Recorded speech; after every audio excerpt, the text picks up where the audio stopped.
Welcome to What Lies Beyond with your host, Matt Coburn.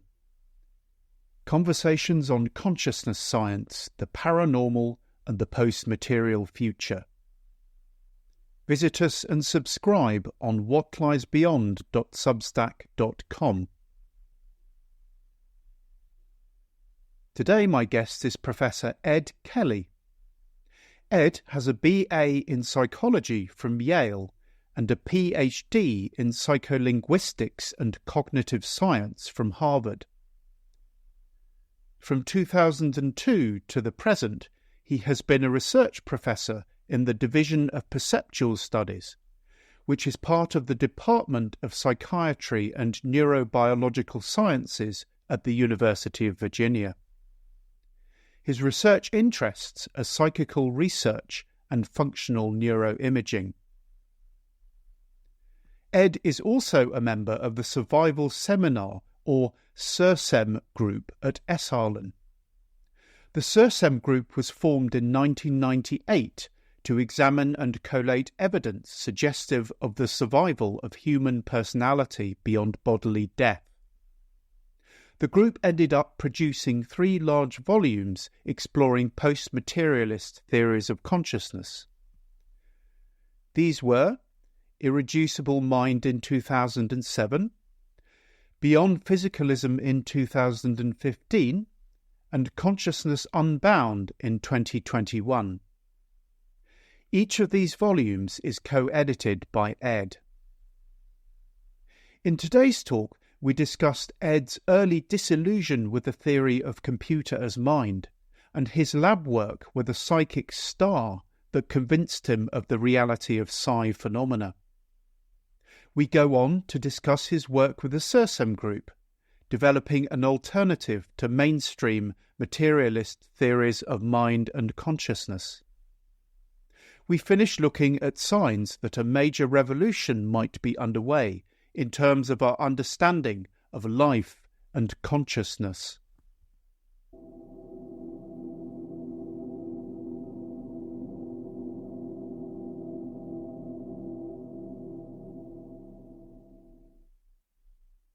I remember in the talk you gave, you mentioned that you started off with a very mainstream career in cognitive science. So how was it that you became interested in parapsychology? Well, there were 2 kind of interconnected events. I was working on a project called the General Inquirer project. It was computer-aided content analysis. And the specific part of that project that I was running was one in which we were trying to get our computers to recognize the main senses of high-frequency words in English, which would have improved the efficiency of that kind of process. And the view that was prominent at that time of how people do this sort of thing is that words have some fixed set of meanings specifiable in advance, and that what disambiguation consists of is deciding which of those pre-existing meanings is actually occurring in that context. Anyway, so we built this enormous corpus and began to develop rules to identify these senses. And what became clear very early on is that that's really not how it works at all. That what these words really do have is a much smaller number of much more general senses. People understand those and can therefore deploy the words into an indefinite variety of novel but appropriate contexts. Anyway, without going further down that rabbit hole, I have to say this was terribly discouraging to me, because I had kind of expected to make this my career. And what it involved was sowing the seeds of doubt in the computational theory of the mind. And let me just remark parenthetically here that it's this inability to grasp meanings that I think is the big gorilla hiding in the midst of cognitive psychology and the fatal flaw in artificial, quote, general intelligence. Anyway, that's a big separate subject. So I was kind of absorbing the the consequences of this and wondering, what am I going to do, when one day I got a call from my mother.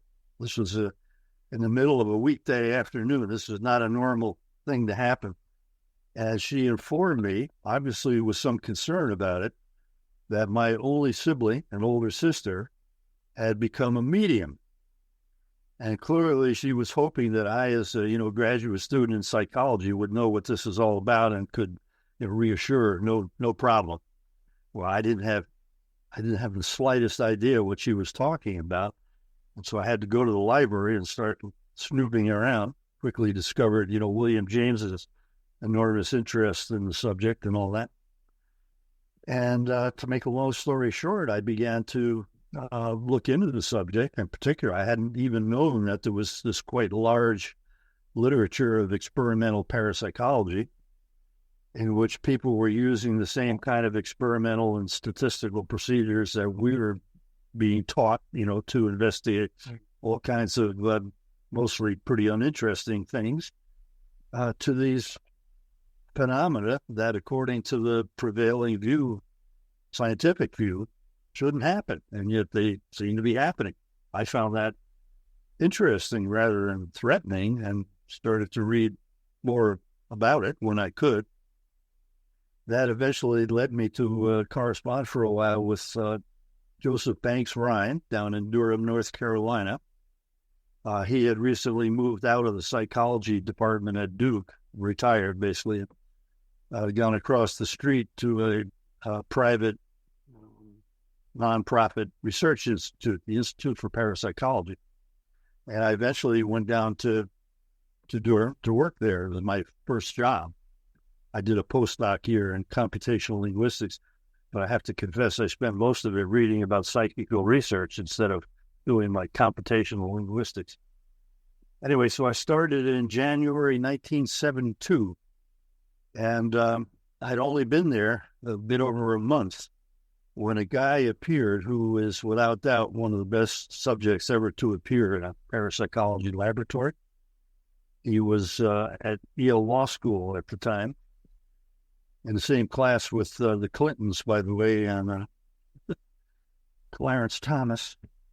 Anyway, he had sort of found his way to the Ryan Lab by way of one of my former professors in the psych department there at Yale, who had become interested in the subject himself and who knew that I was now working for J.B. Ryan. So anyway, this guy appears, and on the very first day, he demonstrated more success on Helmut Schmidt's electronic four-choice psi tester than Helmut had ever seen after years of searching for good subjects. And it kind of got better from there. We eventually got a small grant to fund a year's leave of absence from law school, during which this person, Bill Delmore, Bill, BD, as he's known in the literature, worked with us at the Ryan Lab doing a bunch of card tests and things of that sort. Yeah, and well, I should probably mention one of these in more detail because it kind of governed my trajectory from that point. One of the things he told us early on was that the main way he got information was in the form of visual imagery. And we could see it, he'd close his eyes and sit there for a while and then announce an answer. And to look into that, we carried out this was in the course of in conjunction with a long series of clairvoyance tests in which he was guessing individually selected target cards, playing cards, not ESP cards, concealed in black envelopes with the back pointed toward him. We ran a separate series in which he was looking at the same targets, but they were projected briefly using a tachistoscope, like a shutter in a little mechanical camera. So he only got, small number of milliseconds worth of view, and he made a lot of mistakes. And what we were interested in is what were those mistakes like, and how would they relate to any systematic errors in the ESP test where he had no visual access to the cards at all. And in the visual case, it turned out that there was a very clear error structure. And as you can imagine, he'd mix up things like face cards, particularly if they were the same color, stuff like that. And the whole structure was quite clear. The amazing thing was that the error structure in the ESP data was essentially identical.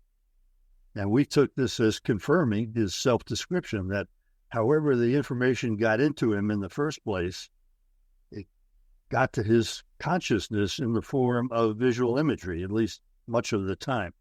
And by the way, he was getting these ESP targets at 3 times chance expectation. This is not a small effect. Wow.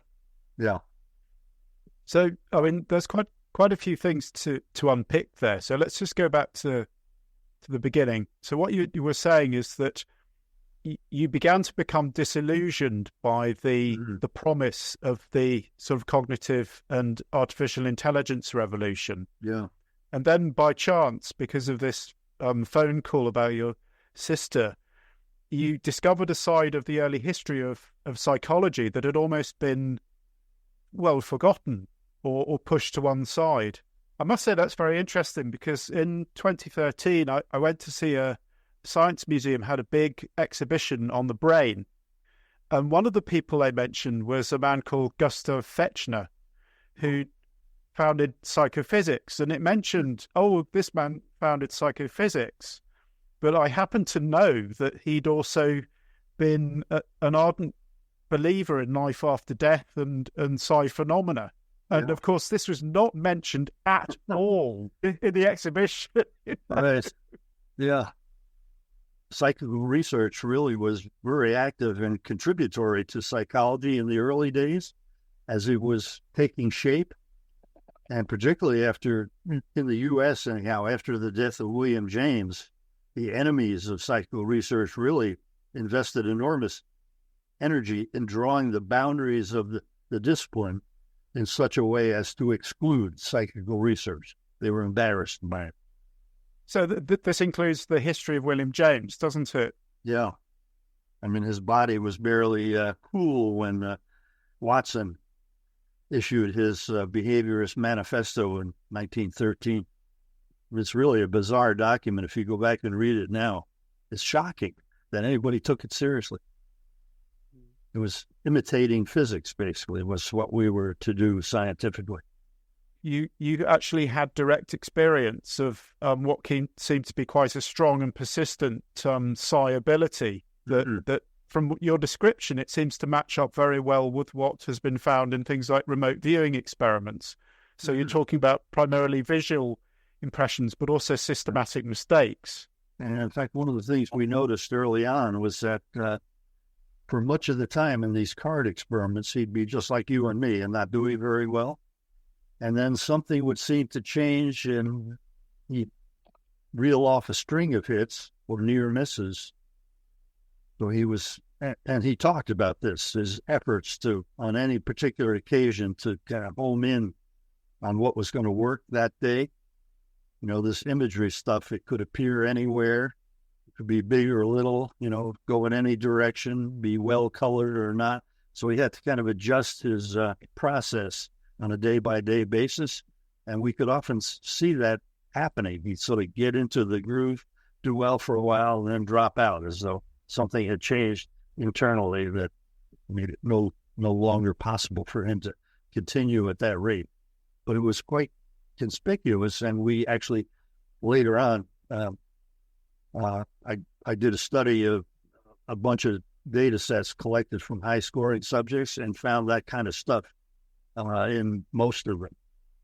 So it seemed to be a general feature of unusually good performance.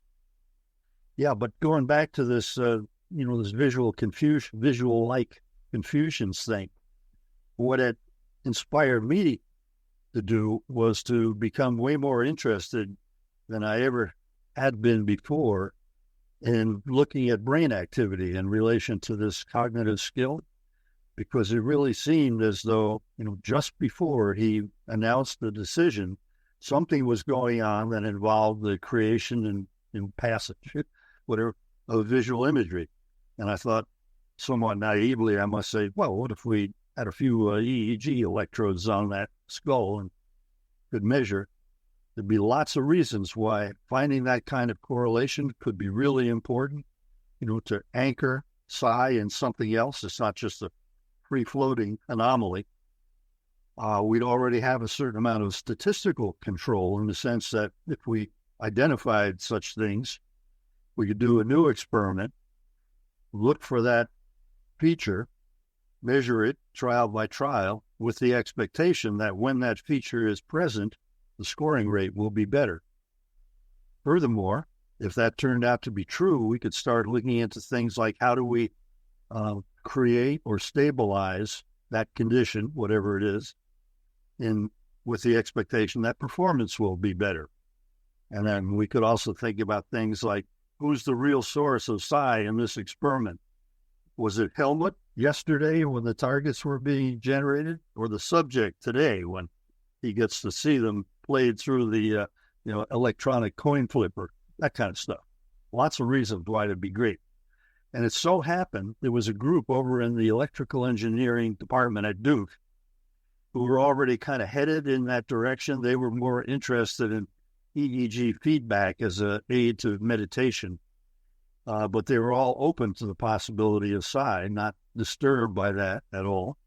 And so I went and allied myself with that group and began to develop a program, where we improved our capacity for collecting and measuring EEGs and try to relate it to psi performance. It was very hard going because we had practically nothing to work with. We were in a former high voltage laboratory in the basement of the School of Engineering. They had one main computer up on a upstairs floor, PDP-11. And so we built stuff that connected our lab downstairs. We had a home-built Faraday cage, stuff like that. We used one of the very first microprocessors, I'll get back to that, the 8080, to collect the EEG data and send it upstairs to the main computer. Little by little, we developed resources to carry out this kind of work with practically no funding at all. I mean, it was like $20,000 a year for 5 years. The first 5 years of the program barely survived. But we were making slow, but I think steady headway in the expected direction. We're in that direction and becoming more encouraged that it really would work. And furthermore, I was learning more about the early history of psychical research and becoming more and more aware that psi phenomena are not distributed randomly in space and time in the course of human affairs, but tend to congregate very conspicuously in certain kinds of persons and circumstances, often involving altered states of consciousness of various kinds, such as, shamanic settings in cross-cultural terms, mediumship, meditation, out-of-body states, hypnotic states, things of that sort.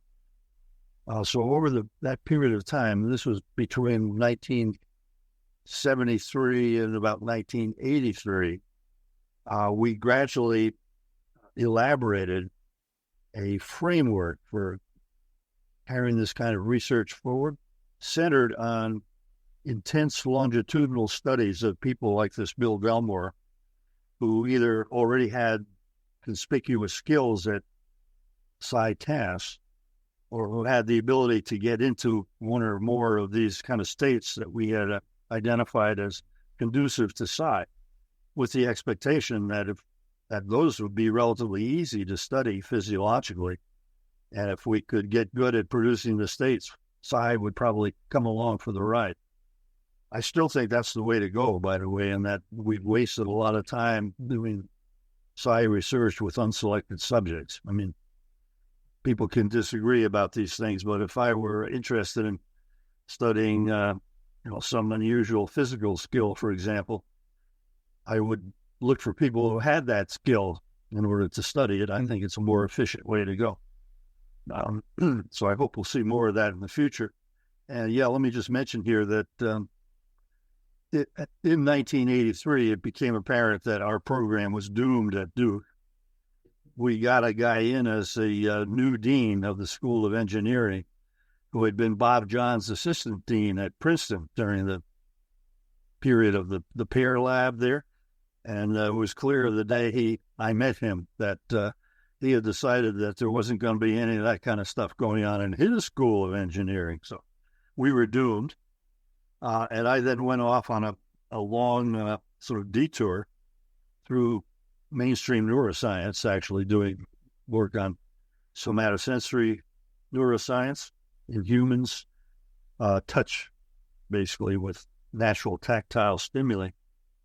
But later on, got back into psychical research again, now at the University of Virginia.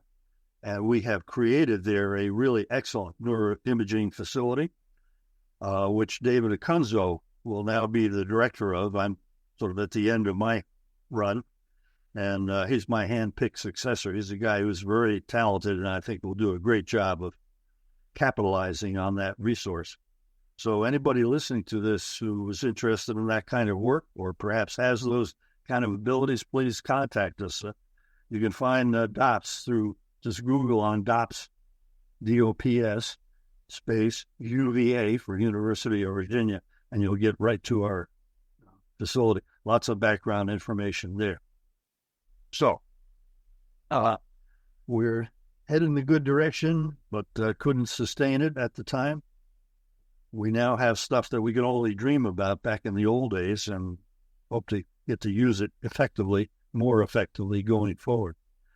Meanwhile, I had kind of gotten deflected in a new direction, and here we're getting to the whole SURSEM business.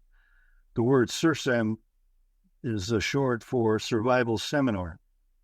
And this is something that Mike Murphy, co-founder of Esalen Institute out in Big Sur, California, had assembled a group of people to discuss evidence for postmortem survival. Mike is a really extraordinary guy. He's right in the direct line of descent from the founders of the SPR, in the sense that he has tremendous interest in these subjects, has read enormous amounts about them. One of the few people I ever met who had actually already read both volumes of the original Myers Human Personality and its Survival of Bodily Death. Anyway, Mike understood clearly that if the currently prevailing science-based picture of the world were correct, there could not be anything such as survival, period.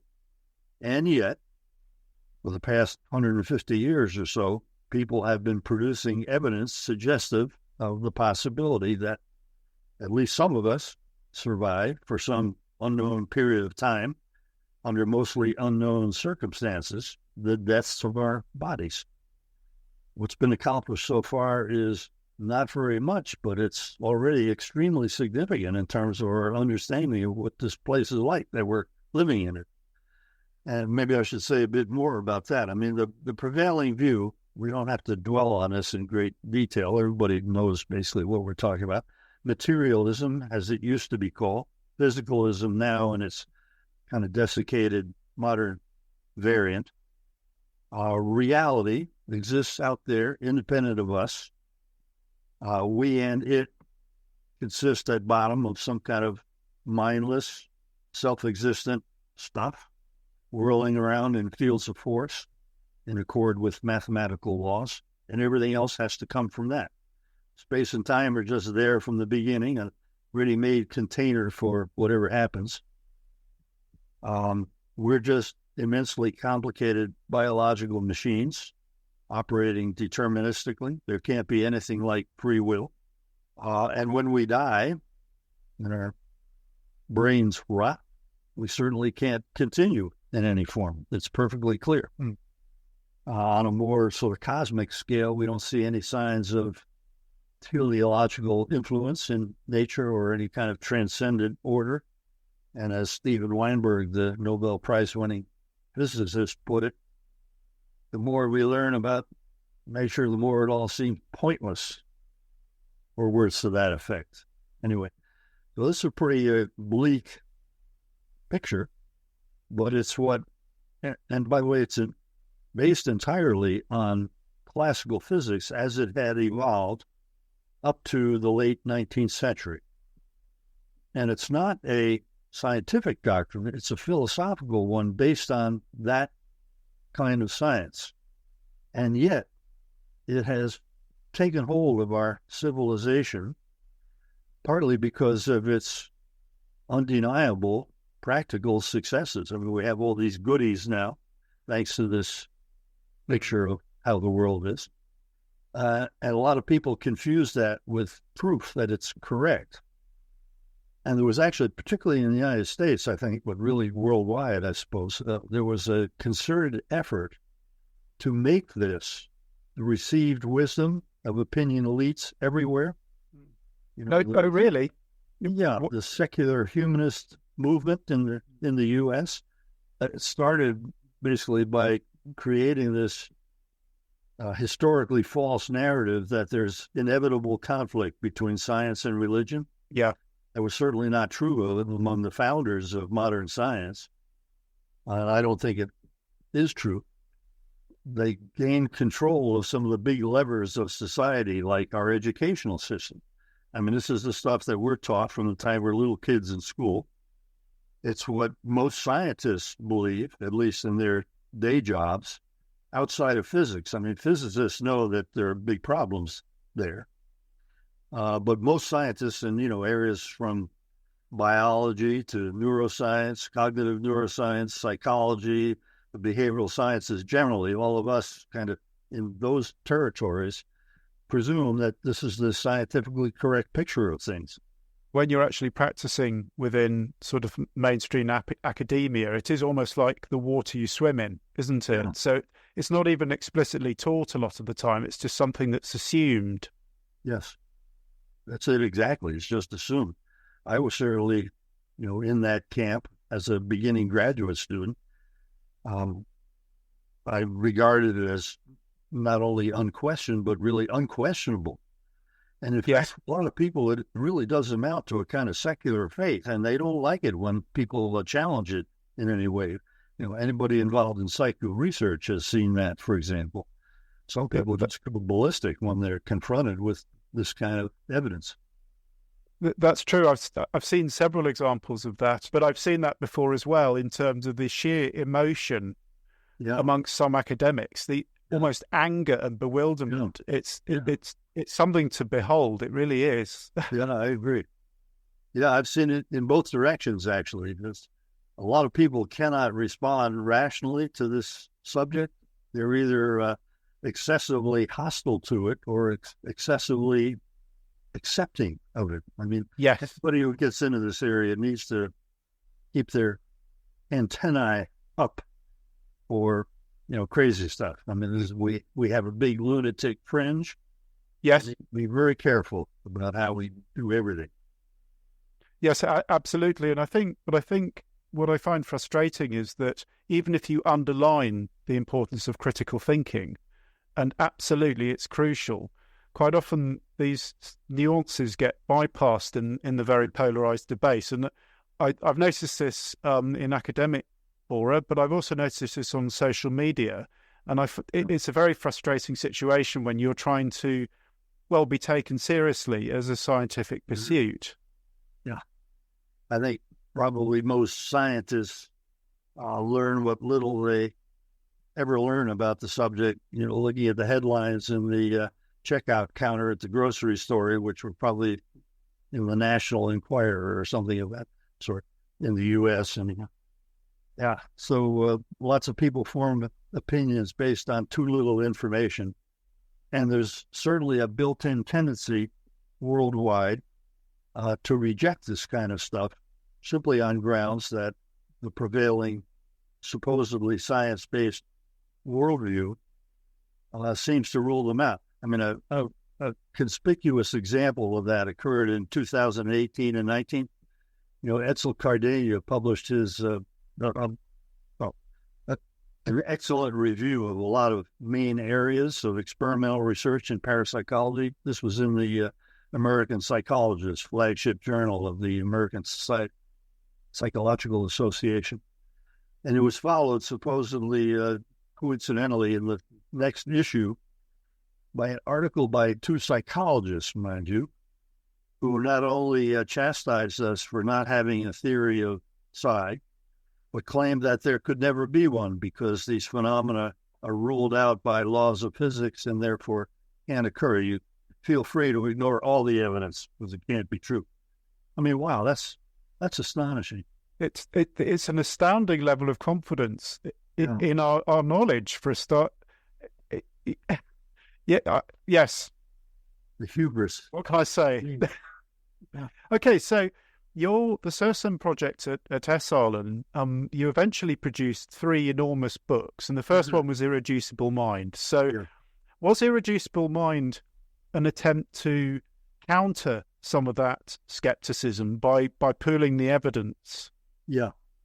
The way Esalen operates is they have these fellowships meet typically once a year out in Esalen for a week.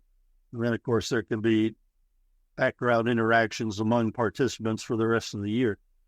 We started, this was in 1998. There were about 20 of us, including several from our division of perceptual studies, DOPS, at UVA. Ian Stevenson, by the way, would not go. He thought Esalen was too wild and woolly a place for his taste. But we went, and we all fell in love with Mike Murphy right away. Extraordinary character. The innkeeper, as he called himself. Anyway, we began to present various kinds of evidence for survival. We did that for 2 of these annual meetings, by the end of which it had become clear that even though we weren't entirely in alignment as regards survival itself, we all felt quite strongly that this prevailing physicalism is just wrong, not just incomplete, but wrong in some very fundamental way. And we hatched a plan to attack it systematically. Part 1, which turned into Irreducible Mind, was to assemble in one place a whole lot of empirical evidence for psychophysical capacities of one sort or another that are either impossible or extremely difficult to explain in conventional physicalist terms.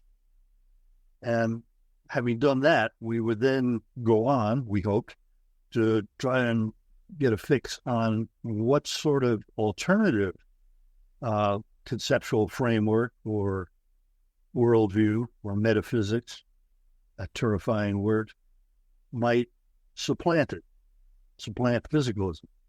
Anyway, so we worked on Irreducible Mind the book was published finally in 2007. It was modeled after F.W.H. Myers's Human Personality. We revisited a number of his topics in terms of, or in the light of, the subsequent century or more of refereed biomedical research. That's the bulk of the book. We didn't want it to be a book about parapsychology, particularly, but we all think of psychical research as a sort of tip of the spear. And so we incorporated the entire subject by reference, giving an annotated bibliography, essentially, for people who wanted to look into that in more detail.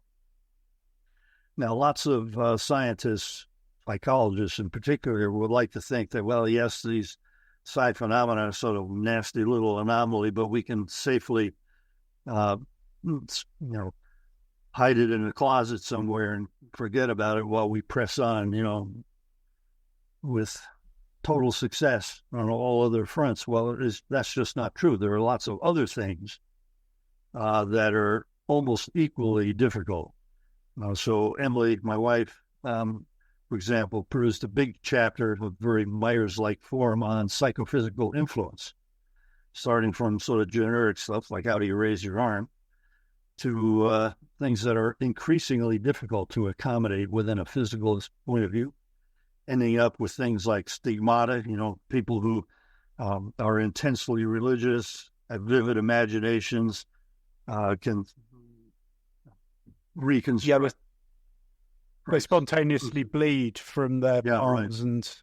and they produce on their own bodies patterns of wounds like those experienced by Christ and being crucified. Sometimes, by the way, differing if they think the spear was in the left side, or I forget where it actually was, but the wounds correspond to the person's belief rather than necessarily what actually happened. Yeah. It is. It's like the wounds are actually in the palms, which isn't historically accurate, but it is accurate for the paintings, sort of medieval and Renaissance. Exactly. I find the psychophysical aspect fascinating. Back in the 80s, there was an Arthur Clarke's World of Strange Powers that looked at voodoo death, and a number of cases where people had apparently been either cursed or frightened to death because someone had said you're going to die at such and such a time. I found that extraordinary, but it's well documented, isn't it? Mm-hmm. Yeah, Emily covers that subject among many others. I mean, a lot of these things are in a sort of gray zone, primarily because they're things that happen within one's own body. But there's also a class of cases called maternal impressions, in which a pregnant woman sees some ghastly situation. Her brother got his arm hacked off in a threshing machine or something of that sort, and then the child is born with a corresponding wound. Now, those cases were reported quite often in the 19th century, when it was thought that that the baby was essentially part of the mother. They didn't know how isolated the baby is in many respects. And so the number of cases diminished rapidly as medical science advanced. And yet there have still been additional cases of that type, even into the 20th century. And here's a case where the mental processes of one person are producing effects in what amounts to another.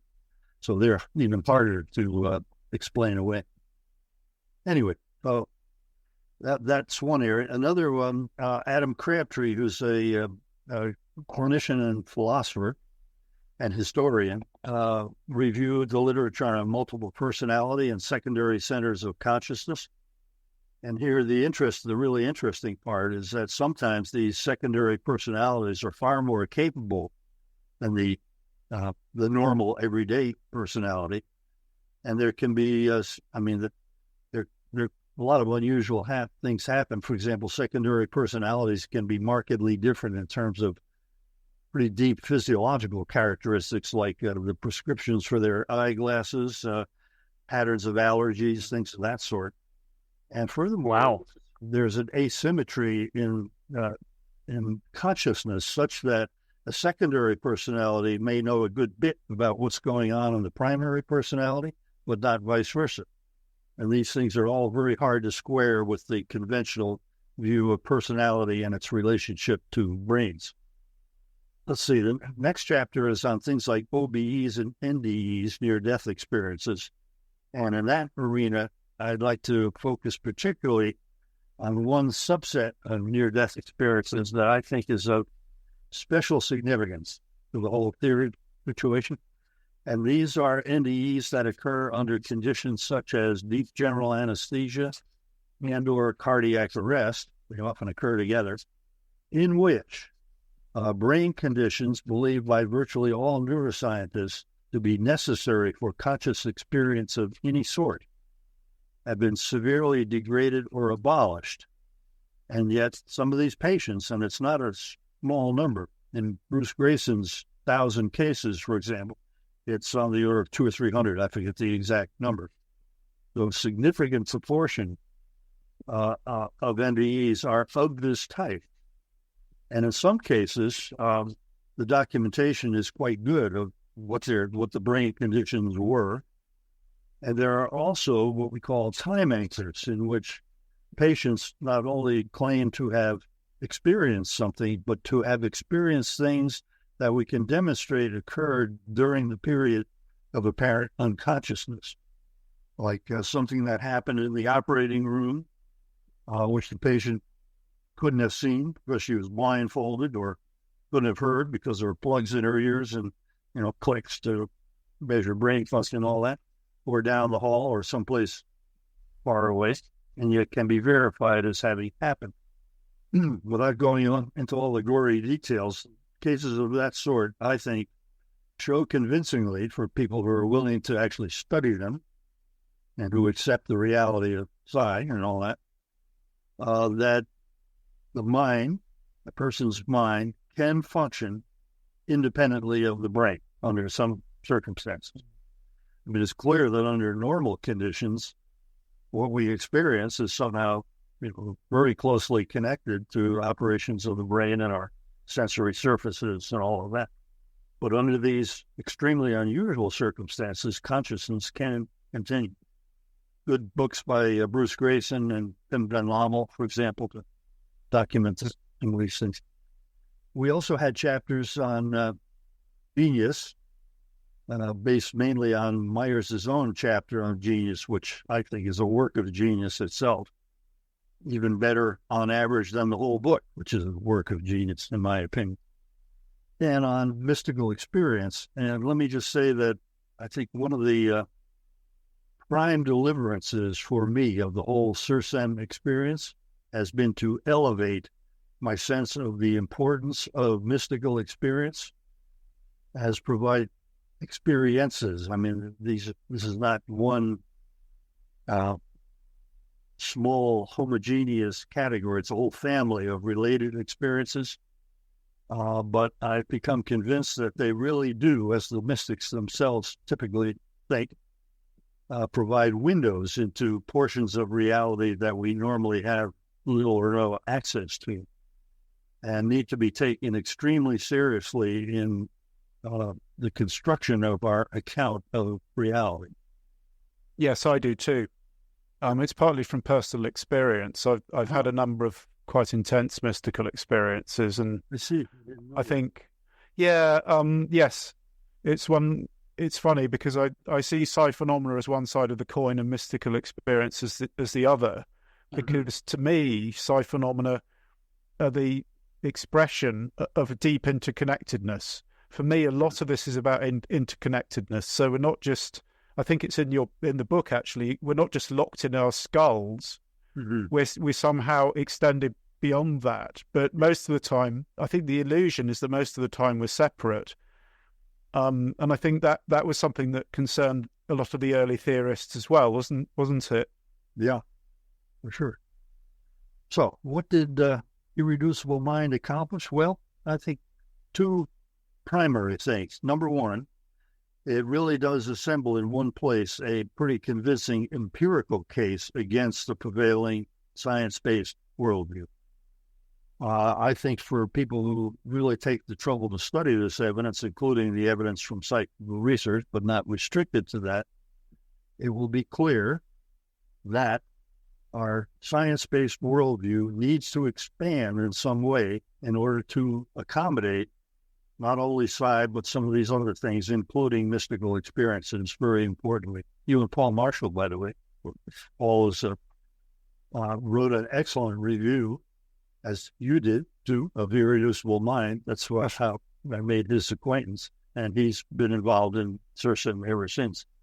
And he had not only the physics background, but mystical experience, and then subsequent to that, a lot of learning about the whole subject of mysticism as it's viewed in the context of religious studies.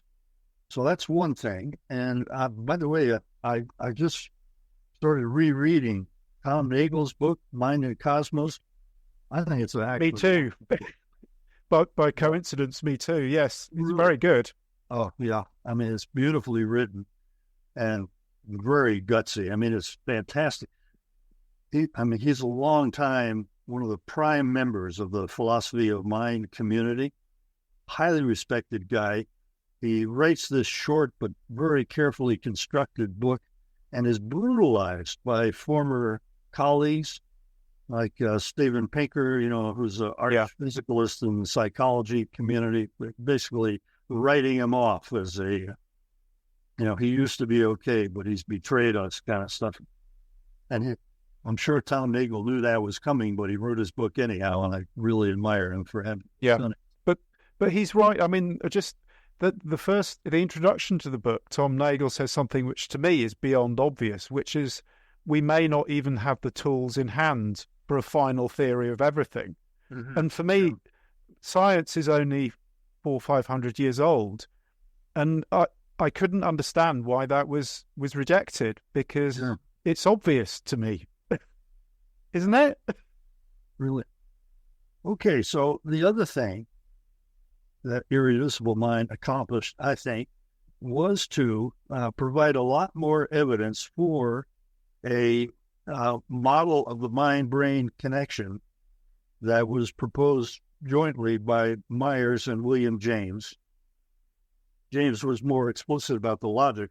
Yeah, James pointed out in his Ingersoll lecture of 1897 that everybody agrees that there are normally strong correlations between stuff going on in the brain and stuff going on in the mind.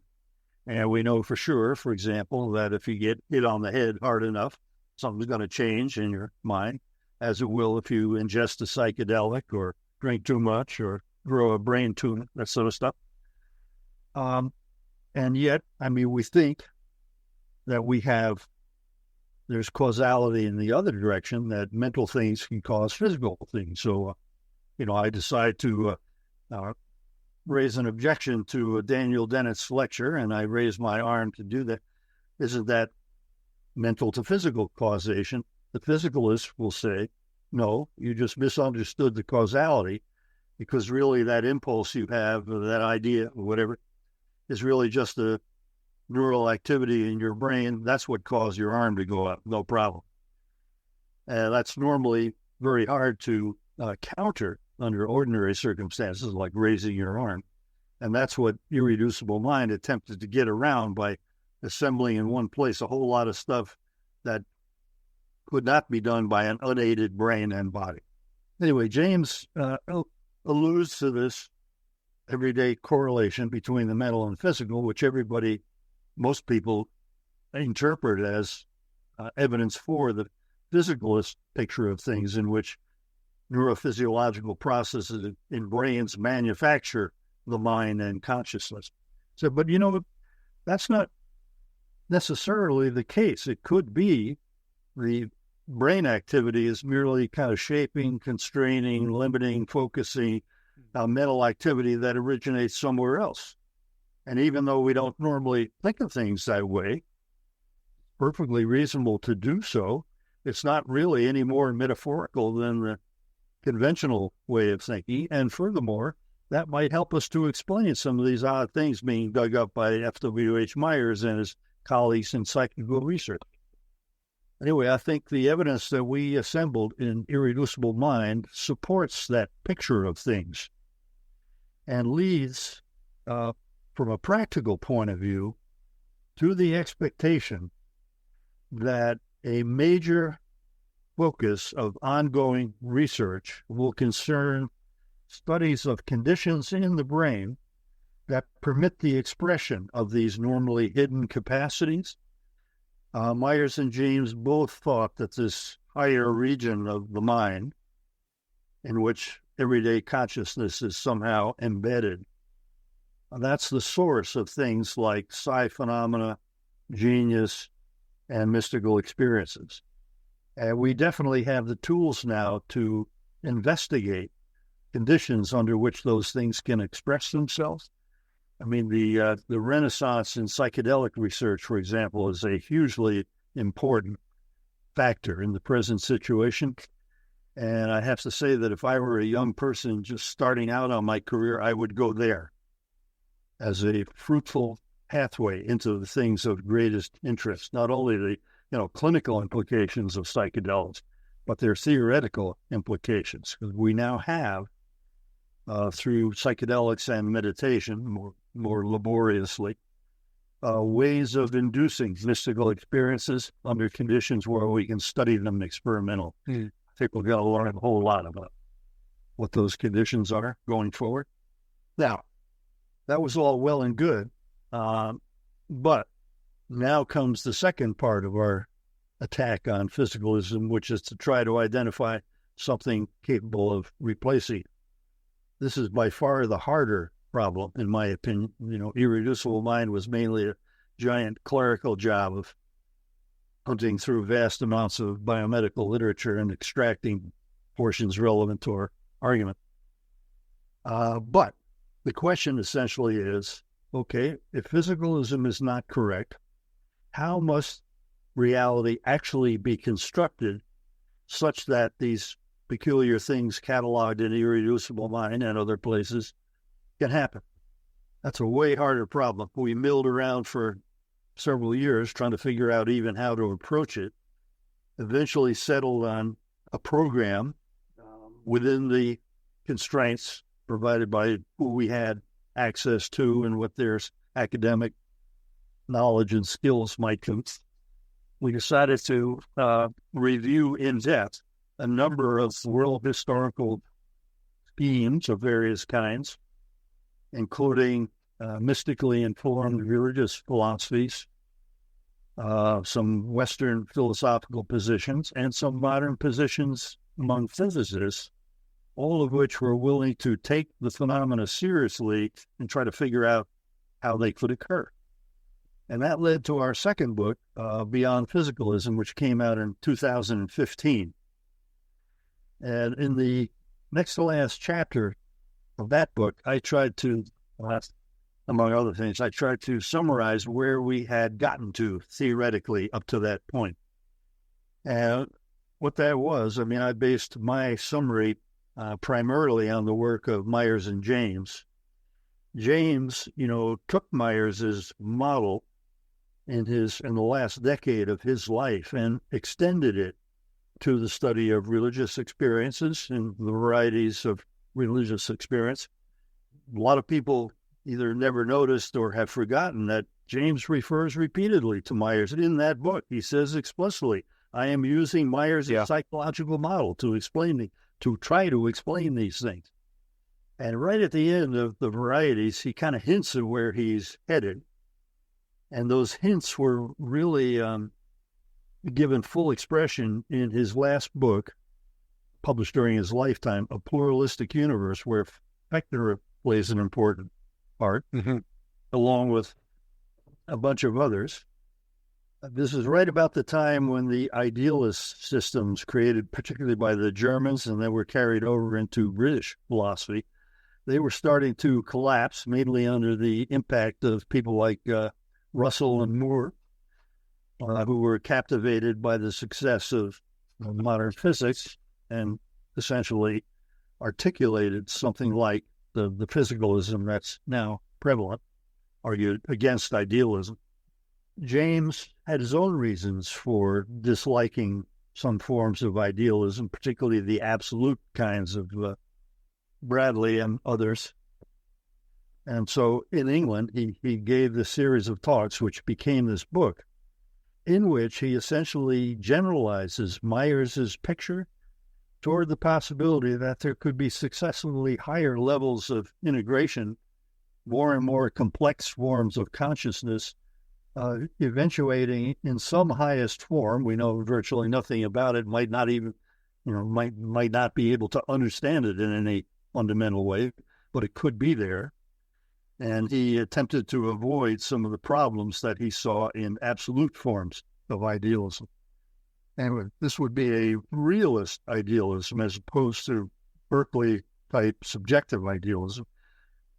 It would have to either incorporate or in some way respect all the discoveries of modern science, including more modern forms of physics, relativity, and quantum theory.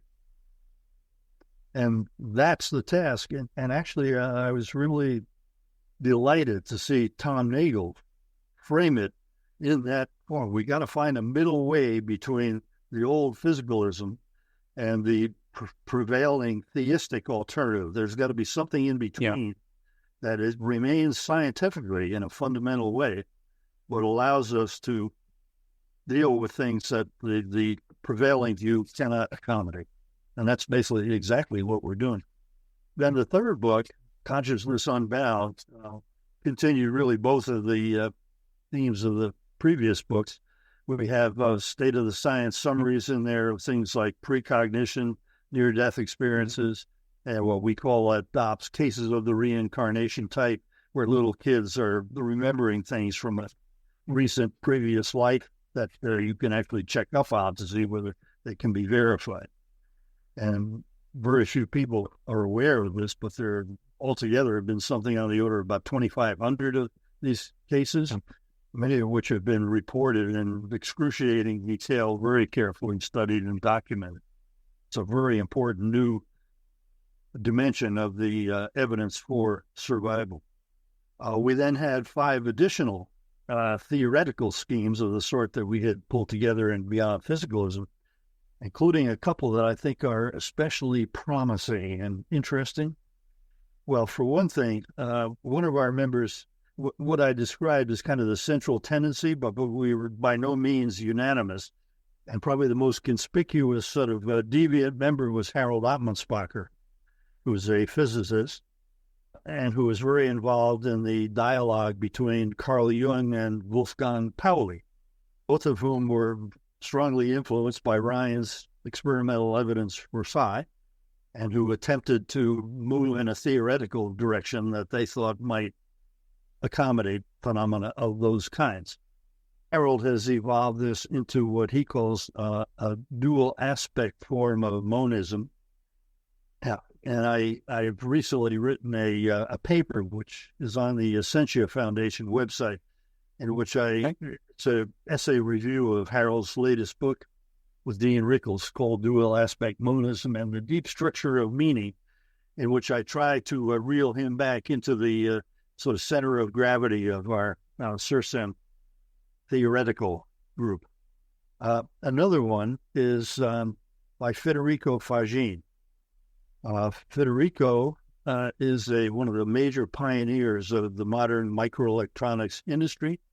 He invented the silicon gate, designed and built several of the early microprocessors. He's one of the heroes of microelectronics. Turns out, while he was doing all this stuff, starting about 30 some odd years ago, he also he had one enormous mystical experience early on, and has continued to have experiences of that sort, either spontaneously or through various kinds of practices. And he became convinced that fundamental physics needed to be reconstructed in a way that incorporates his experiences at some fundamental level. And what he's developed, and by the way, there's a new book by him. It's called Irreducible. Have you come across this? Yes, I've seen that. It's being out next year. I'd love to interview him, to be honest. It's a fascinating. It's already out. It looks fascinating. Yeah. He argued. Oh, it's out. Okay. It is out, yeah. It's got 2 parts to it. The first part is mainly aimed at biologists. And what he seeks to do there is to convince them that they must abandon hope of explaining everything about life in classical physical terms. And I think he's absolutely got them there. I think it should have a big effect. And by the way, that argument is lining up, I think, very nicely with some new developments in theoretical biology and the theory of evolution. I think, there's a shift. Like Dennis Noble. Yes. His biological relativity. Yeah. He's in Lee, or supportive of a guy I recently have met named Perry Marshall, who's an electrical engineer and entrepreneur. There are a bunch of theoretical biologists, including, for example, Stuart Kauffman, who are collectively making the argument that we have to assume that life from the lowest levels up, unicellular organisms and perhaps even below, are capable of appreciating the affordances of the environment that they find themselves in, positive and negative possibilities of that environment, and adjusting their behavior accordingly. And that this is necessarily something non-algorithmic. You can't list the possibilities in advance and choose them by some kind of a program. And more people are becoming open to the idea, I believe, that this necessarily involves some primitive form of awareness, even at the lowest level, and ultimately the kind of consciousness that we experience, by virtue, perhaps, I think, of some greater consciousness expressing itself progressively through these gradually elaborating forms. That's where I think things are headed. I think Federico is very much in that camp, and that more and more biologists are aligning themselves with it. And these are really heavy-duty characters. Yes, I agree. Yeah. One of the founders of Gaia theory, Lynn Margulis, who was a microbiologist, well over 30 years ago, she was saying that she thought microorganisms often exhibited behavior suggestive of consciousness. Yeah. And it was she actually brought it before a lot of the neuroscientists and animal behavior people at the time, and pointing out that this was a major flaw in some of the conventional theories of how consciousness evolved. Yeah. She was at Berkeley with our colleague David Presti, and he's one who was tremendously impressed by her work. I think she's one of the great pioneers of modern biology. Yes, I do. So I do. In psychical research, I've always felt like we were in this rowboat, trying to steer the Titanic. But we have new friends. There are other boats appearing in the neighborhood or steering in the same direction. And I think that is radically altering the intellectual environment. For the first time in my career, I feel that we are really on the verge of a major inflection in science, and one that is broadly supportive of the kinds of theory that we have been trying to advance through the SERSEM project. So you think that this is potentially a major period of theoretical transition? Yeah. I mean, there are a number of people in the physics world who are accepting of the possibility that, the Newtonian scheme, where we sort of exiled consciousness and mind, produced a science based purely on, primary qualities, the measurable stuff, has exhausted its possibilities, that even fundamental physics may need to be rebuilt along lines anticipated by Leibniz and others, in which organisms are really the more fundamental model, with the physical things as a kind of limiting case. Well, people like the mathematician Alfred North Whitehead was saying that about a century ago, weren't they? Yeah, that's an astonishing business. There's a lot more life in that world than I had appreciated until recently. You remember this guy, Tim Eastman, who's a physicist. He's a space plasma guy. That's his day job. But he has a big presence in that process philosophy world, with a lot of background in philosophy. He's produced a book called Untying the Gordian Knot. He spent years creating this framework.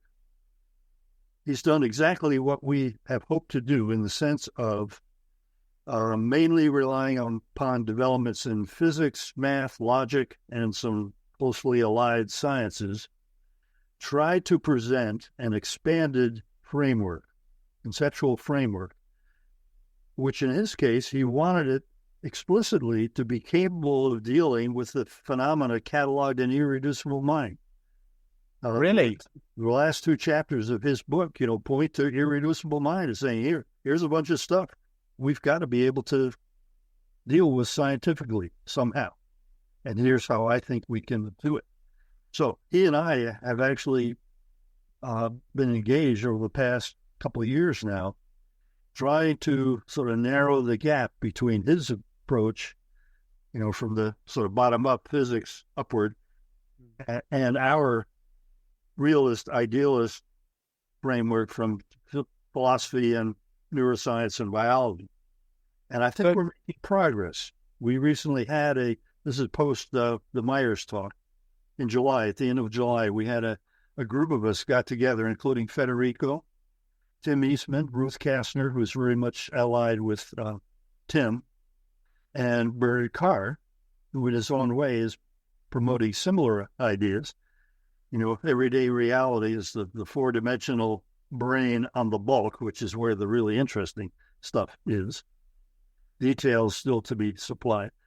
So there are all these physicists now who they're a minority within the world of theoretical physicists, but by essentially elevating the possible to ontological parity with the actual, create room for the kinds of psychological and physiological phenomena that are at the center of our own work. And we were sufficiently encouraged by our first crack at this, actually our second crack. Emily and I had a private meeting the year before with Tim and Ruth, and began to sense that, hey, we can develop this possibility further. We're now trying to organize an even bigger meeting where we're bringing in some additional people, including some people from neighboring disciplines, possibly including theoretical biology, and really continue filling in that space. I think it's possible. And this is the answer to, the Reber and Alcocks of the world, to actually find a theory that is philosophically and physically respectable. And I think we're on the way to doing that. So what do you think is the immediate way ahead? Because you're describing some very exciting developments, but it's like Robert Lawrence Kuhn recently wrote a very large review on the landscape of consciousness theories, and it's obvious from reading that there is a significant post-materialist contingent, but also that the physicalists are absolutely set on getting a physicalist theory of consciousness. Mm-hmm. So how do you think that's a reconcilable bridge? Do you think there's going to be a more general sort of paradigm shift, if you like? Or are we just going to stay divided for the rest of... Well, hopefully not for the rest of time, but... Yeah. Of course, it's hard to know how this will go. I think the physicalists are wrong. I think that what they are contributing positively is a lot of information about these kinds of conditions in the brain that permit expression of non-physical stuff from deeper parts of the psyche or higher parts. The geography here is a little odd. It's all metaphorical, of course. And actually, even though you might resent me saying this, but even though Robert Lawrence Kuhn scrupulously avoids taking any positions about things in his paper, I think in his heart of hearts he feels we're on the right track and the other guys are wrong. I think that's what's going to happen. It will take a while. There are some defections within the physicalist camp that are ongoing. Possibly the most conspicuous of which is Christoph Koch. Yes. In his autobiography, Consciousness, Confessions of a Romantic Reductionist, or whatever the full title was, on page 119 of that book, he says, and I almost quote, "I used to believe that consciousness is manufactured by neurophysiological processes in the brain. Just look at my previous book, Quest for Consciousness. I no longer believe that." He's gone even further in recent times, and I've seen an email from him to a friend of mine saying, "My movement toward idealism is irreversible." He's not quite there in public. It kind of depends who he's talking to. He sort of vacillates, but he is, on average, moving in the direction of the same kind of theory that we are trying to develop. I had a brief interaction with him, got as far as him approving of my review of Harold Ottmansbacher's book, but complaining that I'd said nothing about integrated information theory, at which point I sent him my critique of integrated information theory, and I haven't heard from him since. So I don't know if that's a permanent state of affairs, but I think integrated information theory moves things a little bit in the right direction, but it's too timid. And Federico that also, by the way, he's tried to convince both Christoph Koch and Tononi that they absolutely have to take quantum theory into account. But it's funny because even IIT or integrated information theory is seen as too radical by some of the researchers, because last year there was a letter, wasn't there, condemning it as, quote, pseudoscience, unquote. Yeah. I mean, you could tell different people were on that list for different reasons, I'm sure, but there were some who clearly detected the possibility of metaphysical deviance. Daniel Dennett, Yes, for example. 100%. Yeah. 100%. So I get once more, we're up against this very strong, Yeah. and I don't think it is just intellectual resistance. I think there's an emotional connection there too. I can understand it to an extent. If you're working on the brain every day and you're just focusing on brain function, then maybe it does seem, maybe even a common sense, that it's all just got to be the brain. But for me, in the long run, it's been, first of all, a lot of the phenomena you draw attention to in Irreducible Mind. I think that book, for me, really outlined there's only so much stuff you can shove under the carpet. And it's the classic paradigm shift thing, isn't it? The anomalous starts to mount until it suddenly becomes irresistible. Yeah. Yeah, I don't know how it's going to happen or how long it will take, but I'm confident that we are on the right side of this historical tension. I don't know if we'll live long enough. I probably would myself. You have a chance to see that flip. I think it's guaranteed to happen. The question is whether it can happen soon enough to help us avoid killing ourselves. Yeah, yes, I agree. And I think that's a theme that sort of came out in the book that I wrote, but also is an attempt to think about why this conversation needs to happen now, at a time of global polycrisis. And I think that's another thing that's been a little bit shoved under the carpet. But again, it's a significant consideration, I think. Yeah, I agree completely. Okay, so people involved who understand certainly better than I do the structure of our institutions and what levers might be available to pull to kind of steer things in the right direction. But I think momentum is growing in that direction. I mean, one thing, for example, I've read this book. I have it here. Oh, yeah, The Rules of Contagion came up in connection with COVID and all that. I mean, the basic idea is rather simple. Think of ourselves as a virus attempting to affect all of society. Well, if each of us can affect more than one other person, we win in the end. And those effects accumulate rapidly. That's the kind of thing we need to learn how to do better than we have done in the past. And maybe we can actually begin to have the kind of impact on overall societal direction that we'd like to have. Yes, that's right. Skills of that sort. I think it does help to have good spokespersons. I mean, I've talked to Bernardo Kastrup, who's promoting the analytic idealism. Yeah. And I was having to read a lot of the books and watch a lot of his material. Yeah. And he really is getting very good at articulating some very cogent philosophical reasons to think seriously about idealism, which is a major achievement, especially since he comes from, the sort of very mainstream computer engineering, AI sort of background. Yeah. Okay, so sort of our time's drawing to a close. Is there anything that you're currently working on? Are we to expect a fourth volume from the Sursem group, for example, or so what might be happening next? Yeah. Historically, I've been exhausted after each of the previous books and having less and less to do with them. So I would like to kind of hand off the book project to Paul Marshall. I think he's the guy best equipped to carry it forward. And I don't know if he will see this before I actually say this to him directly. I floated the idea in the past a couple of times about a book 4, and I've started to have much more concrete ideas about what might appear in it. And I'm going to be proposing to Paul that we consider undertaking that project with him as the lead guy this time and me in a helper capacity.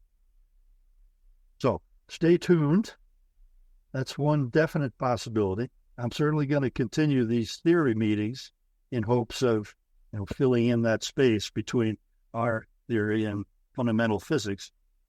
And by the way, right at the moment, our principal concern at DOPS is to find a good successor for Jim Tucker, who is retiring at the end of the year.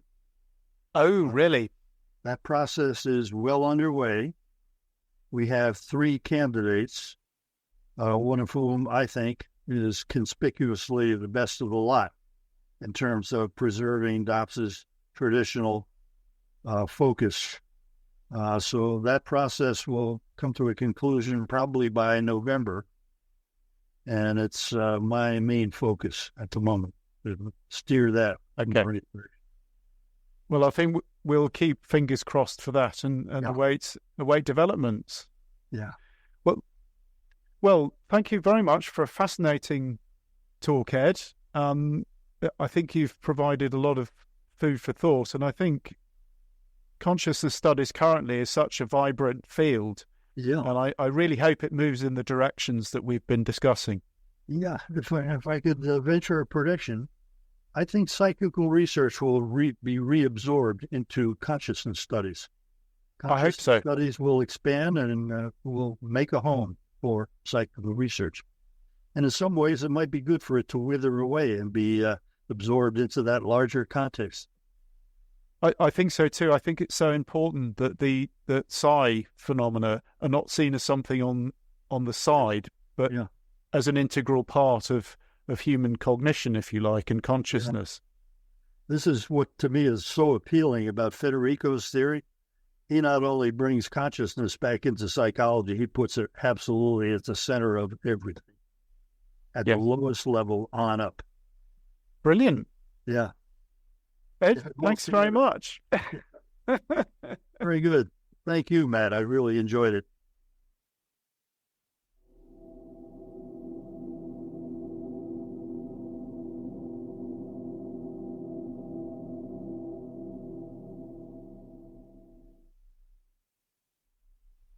What Lies Beyond with Matt Coburn. Conversations on consciousness science, the paranormal and the post-material future. Visit us and subscribe on whatliesbeyond.substack.com.